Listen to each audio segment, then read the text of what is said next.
বন্ধুরা, গল্পের ঘর ইউটিউব চ্যানেলে আপনাদের স্বাগতম। আজকে আমি আপনাদের শোনাবো বাহুবলী ৩-এর কাহিনী। মহিষ্মতী রাজ্যের ইতিহাস রোমাঞ্চ, প্রেম আর প্রতিশোধে ভরপুর।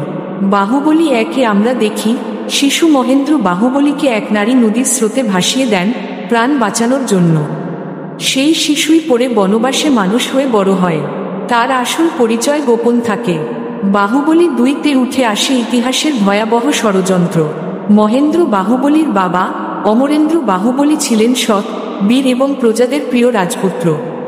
কিন্তু বল্লালদেব ও ভল্লাল রাজ্যের চক্রান্তে বিশ্বস্ত অনুচর কাটাপ্পার হাতে তাকে হত্যা করা হয়।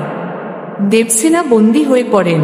অনেক বছর পর মহেন্দ্র বাহুবলী ফিরে এসে শত্রুদের পরাজিত করে মায়ের সম্মান আর সিংহাসন পুনরুদ্ধার করেন।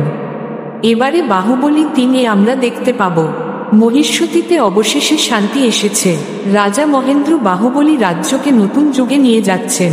প্রজারা সুখে শান্তিতে দিন কাটাচ্ছে, কিন্তু এই শান্তির অন্তরালে জন্ম নিচ্ছিল এক অজানা অন্ধকার। মহিষ্মতীর সীমানার ওপারে শ্রীধরদেব নামে এক প্রতাপশালী রাজা বহু বছর নির্বাসনে ছিলেন। শোনা যায় শ্রীধরদেবই প্রকৃত সিংহাসনের দাবিদার, কারণ রাজপরিবারের এক গোপন শাখায় তার জন্ম। বাবাকে ষড়যন্ত্রে হত্যা করা হয়েছিল, আর সেদিনই সে শপথ নেয় একদিন মহিষ্মতীর সিংহাসন দখল করবে। রাতের আধারে বিশাল বাহিনী নিয়ে শ্রীধরদেব আক্রমণ শুরু করে। প্রথমেই পশ্চিম দুর্গ দখল হয়। খবর পেয়ে রাজা মহেন্দ্র বাহুবলী সভা ডাকেন। সবার সামনে কাটাপ্পা বলেন, প্রভু, আপনাদের দাদুর হত্যার পেছনেও শ্রীধরদেবের বংশের ষড়যন্ত্র ছিল। বাহুবলী বিস্মিত। মা দেবসেনা বলেন, পুত্র, প্রতিশোধ নয়, ন্যায় প্রতিষ্ঠা করো। প্রজাদের রক্ষা করাই তোমার ধর্ম। শ্রীধরদেব দূত পাঠিয়ে বার্তা দেয়, মহিষ্মতীর সিংহাসন ছেড়ে দাও, না হলে প্রজাদের রক্ত ঝরবে।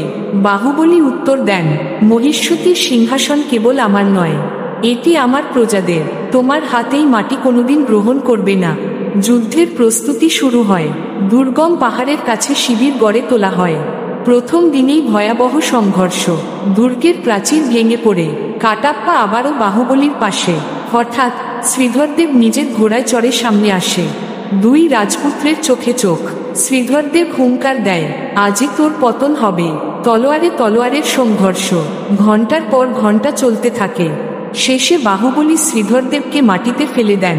শ্রীধরদেব বলেন, হয় আমাকে হত্যা কর, নয়তো রাজ্য ছেড়ে দে। বাহুবলী তলোয়ার নামিয়ে বলেন, মহিষ্মতী কখনো হত্যার উপর দাঁড়িয়ে থাকে না। নির্বাসনে যাও, তবে ফিরে এলে এই মাটি ক্ষমা করবে না। সূর্য অস্ত যায়, প্রজাদের চোখে শান্তির আলো ফেরে। সবাই একসঙ্গে স্লোগান তোলে, জয় মহেন্দ্র বাহুবলী। বন্ধুরা, এই গল্প যদি ভালো লেগে থাকে, অনুরোধ করব আমার চ্যানেল গল্পের ঘর লাইক, কমেন্ট আর সাবস্ক্রাইব করুন। আপনাদের ভালোবাসায় আমরা আরও নতুন গল্প নিয়ে ফিরে আসব। ধন্যবাদ।